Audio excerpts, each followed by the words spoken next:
마태복음 5장 4절 한음성으로 같이 읽습니다. 시작. 애통하는 자는 복이 있나니 그들이 위로를 받을 것이며. 아멘. 제가 한 번 더 봉독하도록 하겠습니다. 애통하는 자는 복이 있나니 그들이 위로를 받을 것이며. 아멘. 오늘 말씀의 제목은 애통하는 자의 복.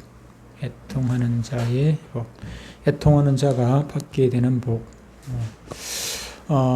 위대한 음악가 엘가라는 사람이 있었습니다. 그에게는 애지중지하는 그 수제자가 있었습니다. 이 수제자가 노래를 참 잘하는 그런 소프라노였는데, 가수였는데 늘 자랑이었죠. 음색이 너무나도 곱고 노래를 잘한다고 엘가에게 있어서는 이 자랑거리가 아닐 수가 없었습니다. 그렇죠. 선생님 입장에서는, 가르치는 사람 입장에서는 자기의 제자가 잘 배움받고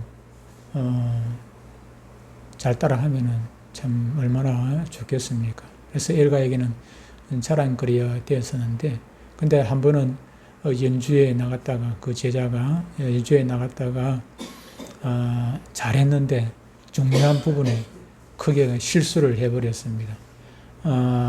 뭐 설교라는 것은 그렇습니다. 제가 설교를 하다가 혹시 실수를 했으면은 조금 전에 제가 한 말이 잘못되었습니다. 실수였습니다.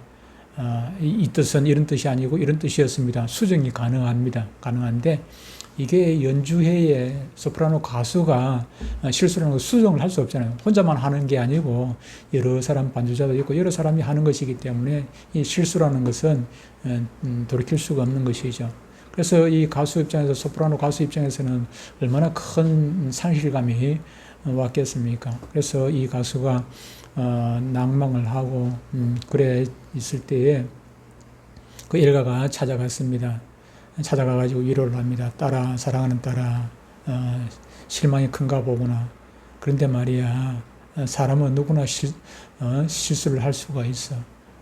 너에게 있어서 이번 일은 큰 실수였긴 하겠지만, 그러나 이 실수를 통해 가지고 너가 이 다음에 아주 훌륭한 소프라노 가수가 되는 밑거름이 될 수도 있지 않겠느니. 그래서 그 말을 들은 그 제자는 힘을 넣고 자기가 실수했던 부분을 천번 만번 수없이 연습해서 다음에는 그런 실수를 하지 않는 정말 유능한 음악가가 되었다는 그런 얘기가 있습니다. 실패는 성공의 어머니라는 말이 있지요. 속담이 있습니다. 세상에서 어떤 일은 눈물이 아니면 배울 수 없는 그런 일들이 있는 것입니다. 그런 의미에서 오늘의 주제인 애통은 우리의 삶을 위대하게 발전시켜주는 중요한 요소가 되기도 하는 것입니다. 애통 그 자체에 큰 의미가 있다 하는 말입니다. 눈물 없이는 얻을 수 없는 인생의 중요한 그 무엇이 애통 가운데 있는 것입니다. 때로는 우리의 마음이 상하고 또 낭망하게 되고 슬픔을 초래하는 그런 경우가 있기도 합니다. 그러나 이것은 우리의 삶에 있어서 그것이 끝이 아니라 성공으로 나아가는 어떤 디딤돌이 될 수가 있고 근원이 될 수도 있는 것입니다. 아랍 속담에 이런 말이 있습니다. 햇빛이 좋기는 하지만 항상 햇빛이 있다면은 거기에는 사막만 있을 뿐이다 라는 말이 있습니다. 햇빛 좋지요. 우리에게 햇빛이 없으면 모든 살아있는 것들에 있어서는 햇빛이 다 필요한 것입니다. 빛이 있어야 되죠. 식물이든지 동물이든지 살아있는 것들에서는 다 햇빛이 필요합니다만, 그러나 햇빛만 가지고 되는 것이 때로는 아닌 것입니다. 때로는 그 햇빛이 가려지는 비가 와야 되는 거예요. 비가 있어야 우리에게는 모든 생물에게는 또 살 수 있는 적당하게 비가 와야죠. 그래서 성경에도 이른 비, 늦은 비를 적당히 주신다고 말씀을 하고 있는 것입니다. 아무리 더운 지방이라 할지라도, 더운 지방에 식물들이 잘 자라죠. 그죠? 더운 지방에. 열대, 밀림 지방에. 그런데 식물이 잘 자랍니다만, 근데 아무리 아마존이라 할지라도, 그런데라도 비가 안 오면은 거기는 얼마 가지 못해가지고 사막이 되고 마는 것입니다. 제가 사우디아라비아 거기서 젊었을 때 15개월을 근무를 한 적이 있습니다만은 거기서 15개월이었는데 그런데 비가 몇 번 왔어. 몇 번. 1년에 몇 번.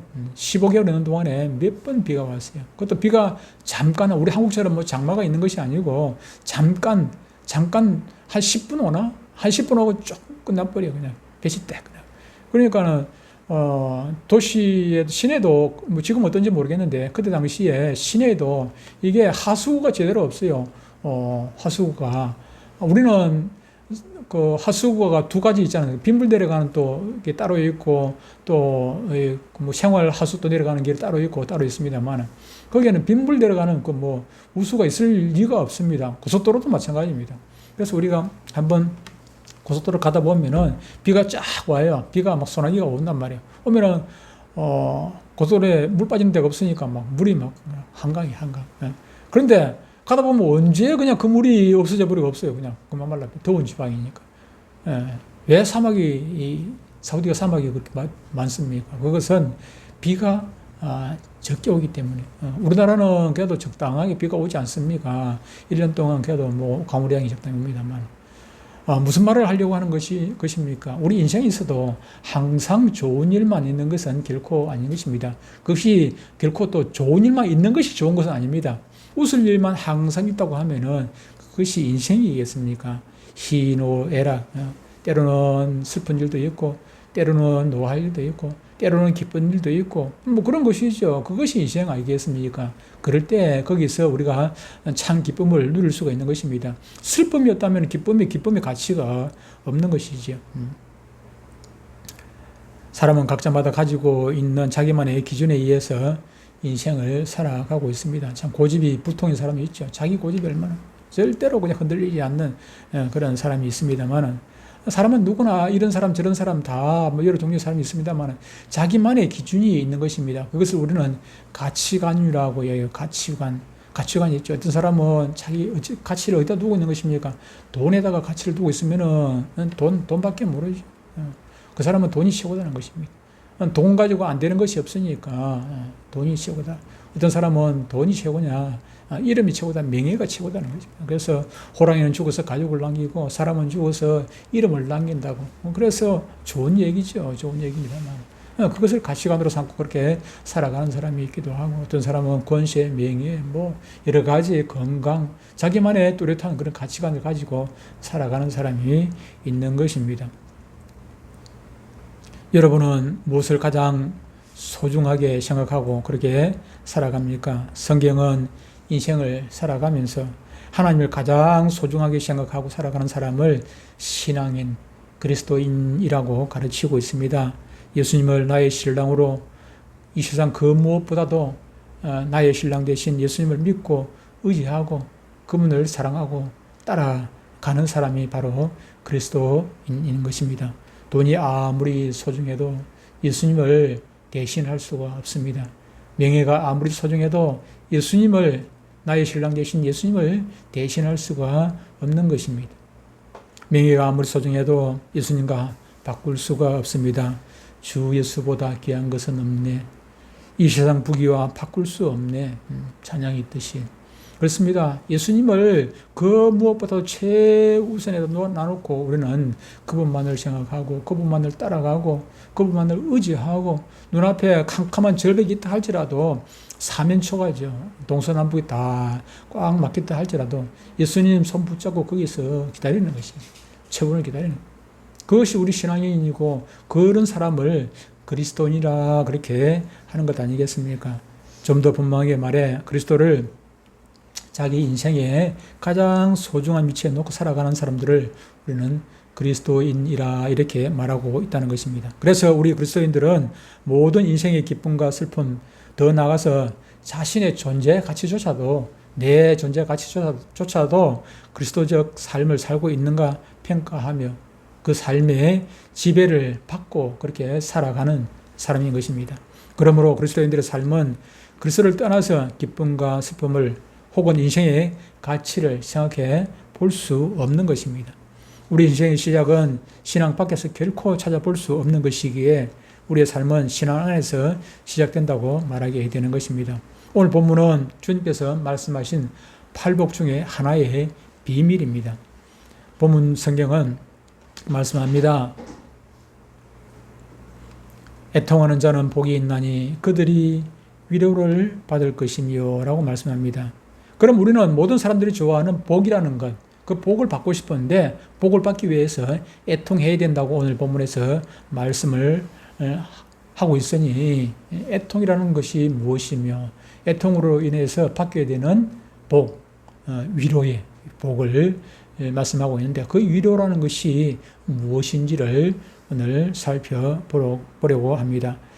여러분, 애통이 좋습니까? 안 좋습니까? 애통을 좋아하는 사람은 아무도 없을 것입니다. 애통보다는 희락이 더 좋지요. 소문만복내라는 말이 있습니다. 소문만복내. 웃는다는 뜻이죠. 웃는 문에 만 가지 복이 들어온다는 것입니다.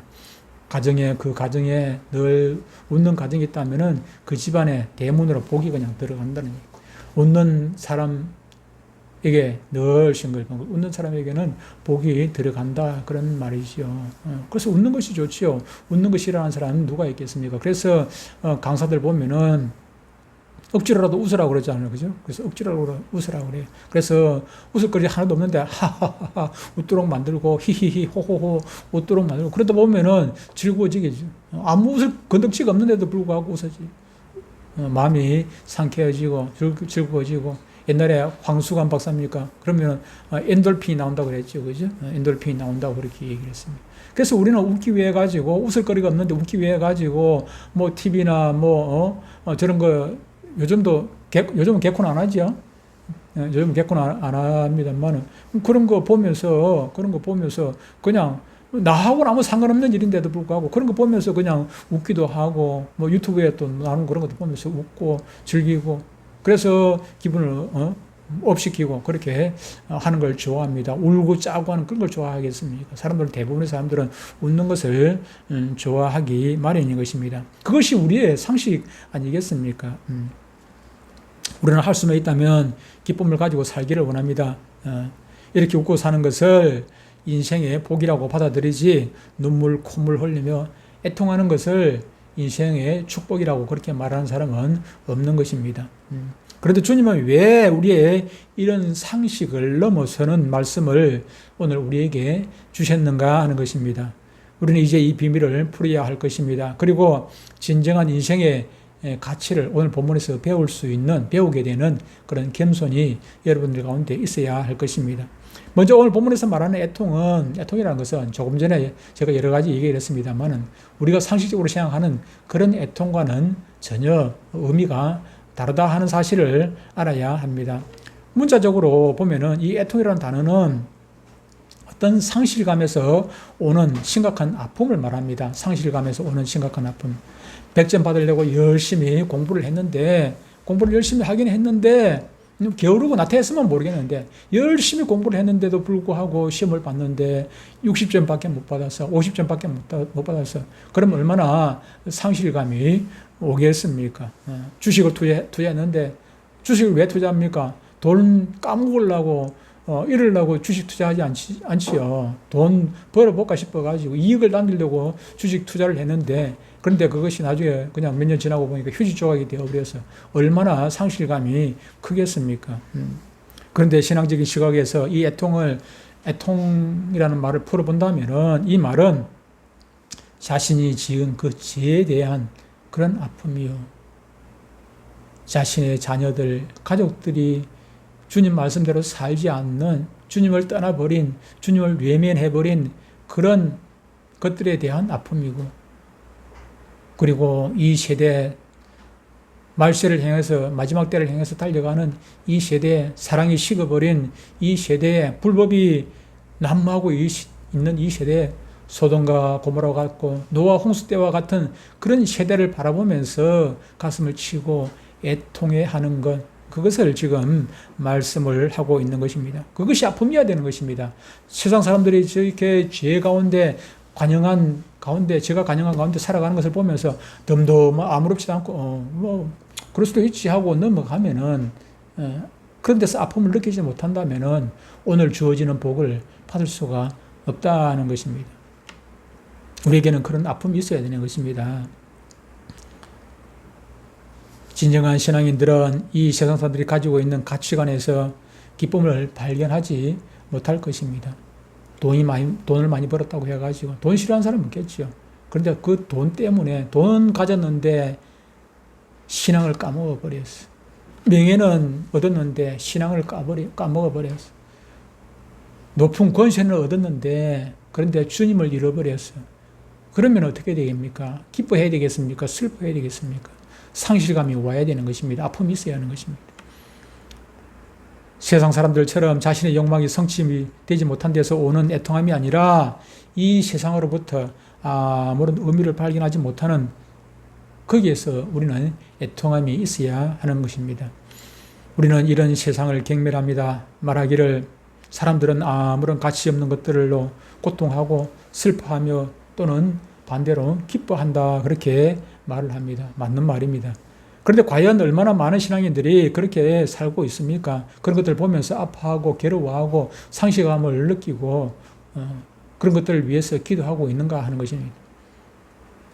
과연 우리는 신앙으로 기뻐하고 그 안에서 인생의 가치를 누리며 그 신앙을 실현하기 위해 사는 것이 인생의 참된 가치라고 증명할 수 있는 삶이 과연 우리에게 있는가 하는 것입니다. 아니면 우리도 역시 많은 신앙인들이 가지고 있는 그런 모순처럼 입술로는 신앙을 말하면서 세상의 욕심, 돈, 건강, 권력, 명예, 육신의 욕망을 누리지 못하는 아픔으로 애통해하는 그런 사람들은 아닌가 하는 것입니다. 더 나아가서 그 욕망을 육신적인 그 욕망을 채워달라고 하나님 앞에 애글복글 하며 하나님께 하소연하는 것이 혹 저와 여러분들의 신앙은 아닌가 하는 것입니다. 주님은 애통하는 자들에게 복이 있다고 말씀하셨습니다. 애통이라는 말 생각하면은 기도가 생각이 나죠. 눈물로 콧물로 기도하는데 주님 내 돈 벌게 해달라고, 주님 사업 잘 되게 해달라고 그렇게 눈물 콧물 쏟으면서 기도합니까? 그런 것 가지고 콧물 쏟으면서 기도할 필요가 없습니다. 주님께서는 먹을 것, 입을 것, 마실 것 우리에게 필요하다는 거 다 알고 있다고 말씀을 하셨습니다. 우리가 기도 안 해도 그런 것들은 하나님께서 다 알고 계십니다. 우리에게 필요한 거 왜 모르겠습니까? 하나님 다 알고 있어요. 그런 거는 기도 안 해도. 들에 핀 백합화를 보라. 저 공중에 나는 새를 보라. 그들이 기도합니까? 새가 기도 안 해도, 백합화가 기도하지 않아도 하나님께서 다 먹이시고 입히시고 솔로몬의 화려함보다도 더 화려하게 저 백합화를 그렇게 이쁘게 만들어 놨단 말이에요. 그런 것들은 우리가 기도하지 않아도 하나님께서 주십니다. 정작 우리가 눈물, 콧물 쏟으면서 기도해야 되는 것이 무엇인지 여러분들 짐작하시겠습니까?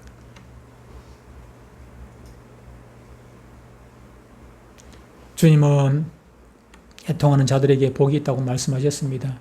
이 말씀은 결코 허언이 아닙니다. 거짓일 수가 없습니다.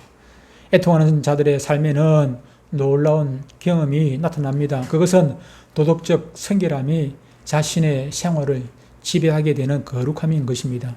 그리고 이러한 애통함이 없는 자들에게 나타나는 하나님 앞에서의 범죄는 바로 교만인 것입니다. 하나님 없이도 인생은 살 가치가 있다는 것이며 살만한 기쁨이 있다고 말하는 것, 그것이 바로 교만이 아니고 무엇이겠습니까? 그러므로 이러한 사람은 신앙을 가지고 있다 하더라도 결코 하나님의 살아계심을 체험하지 못할 것입니다.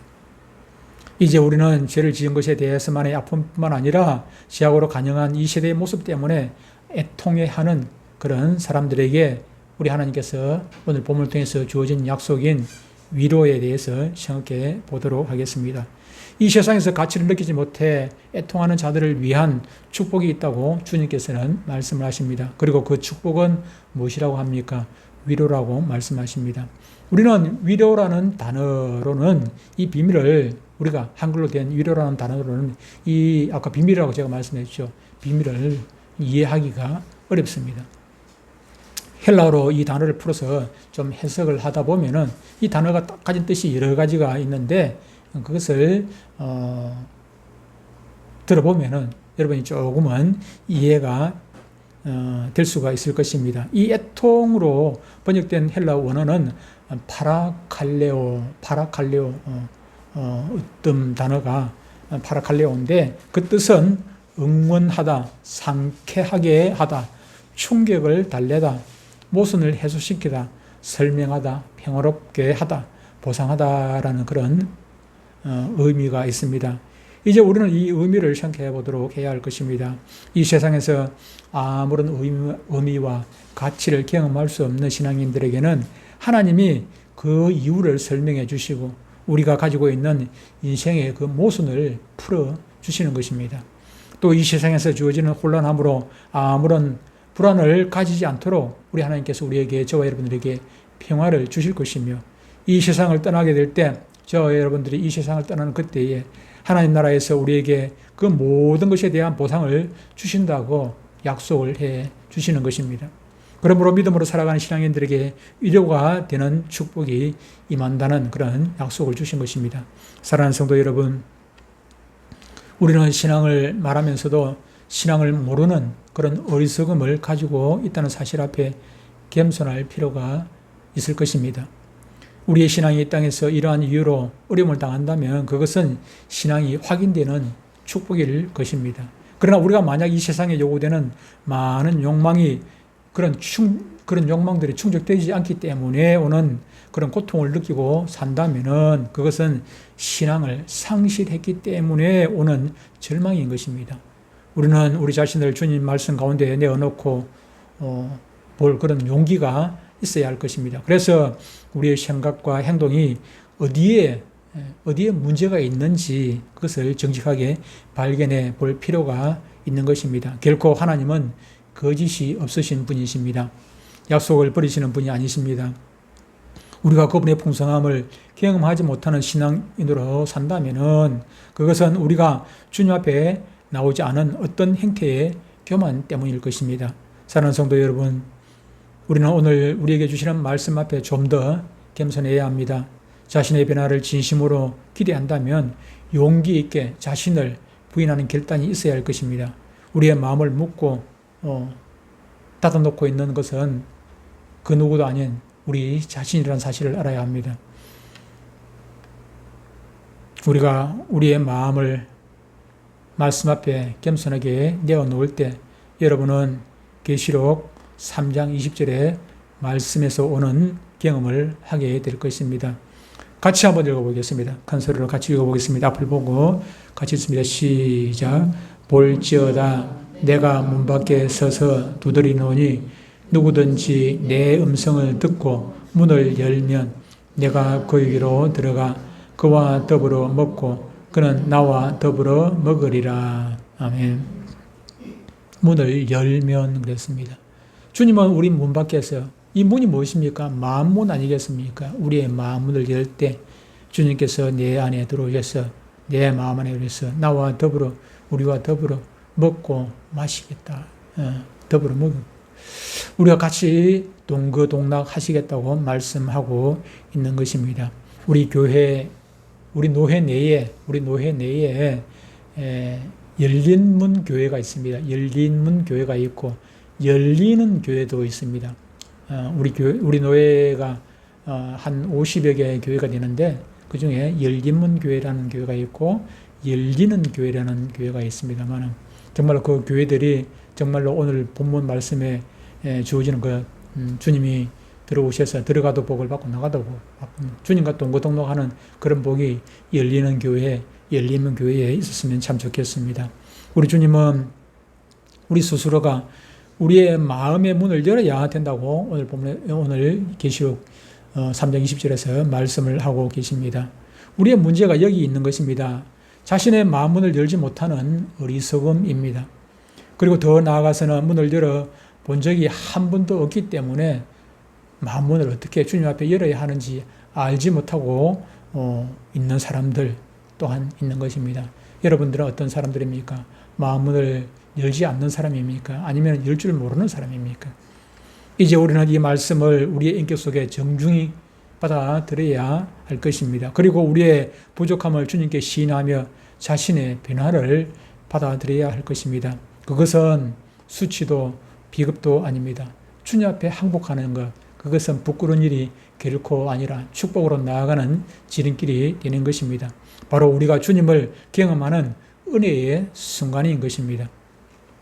서구사에서는 시집가는 딸에게 어머니가 진주를 선물로 주는 그런 전통이 있다고 합니다. 이 진주를 흔히 얼어붙은 눈물이다 그렇게 부릅니다.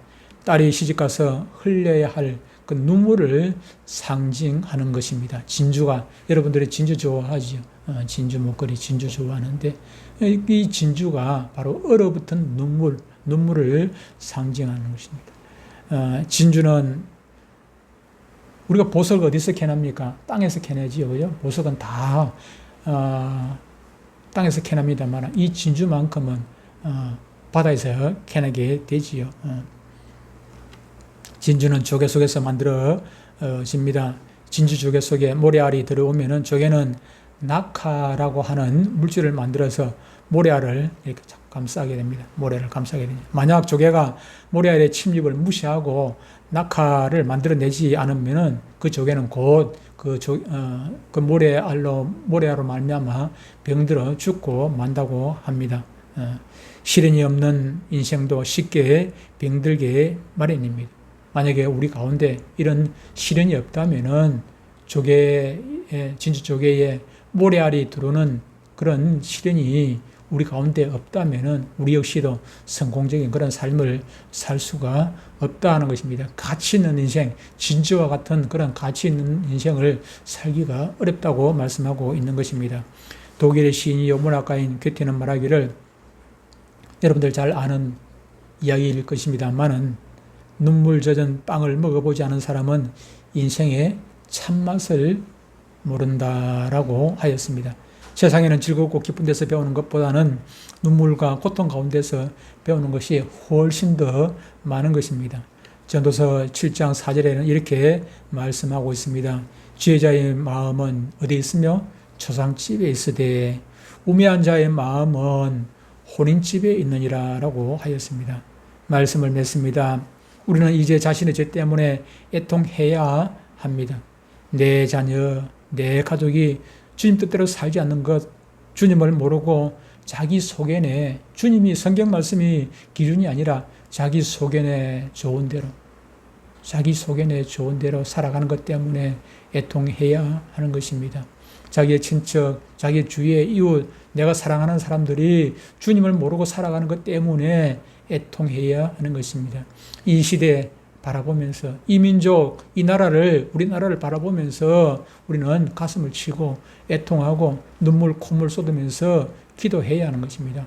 정작 내 관영한 죄 때문에 이 세상의 가치를 알지 못하고, 진정한 가치를 예수 그리스도 알지 못하고 세상 것들의 기준을 두고 거기에 가치를 두고 살아가는 것 때문에 우리는 가슴을 치며 애통해야 할 때 주님께서는 약속해 주십니다. 위로의 복을 주시겠다고 말씀합니다. 고린도후서 6장 9절로 10절에 이렇게 말씀합니다. 무명한 자 같으나 유명한 자여, 죽은 자 같으나 보라 우리가 살아있고, 징계를 받는 자 같으나 죽임을 당하지 아니하고, 근심하는 자 같으나 항상 기뻐하고, 가난한 자 같으나 많은 사람을 부유하게 하고, 아무것도 없는 자 같으나 모든 것을 가진 자로다. 누가? 애통해야 하는 사람들이. 우리 모두 주님 기뻐하시는 애통하는 자가 되어 하늘의 위로와 평안과 기쁨의 복을 누리는 저와 여러분들 모두가 되시기를 주 이름으로 축복합니다. 기도하겠습니다.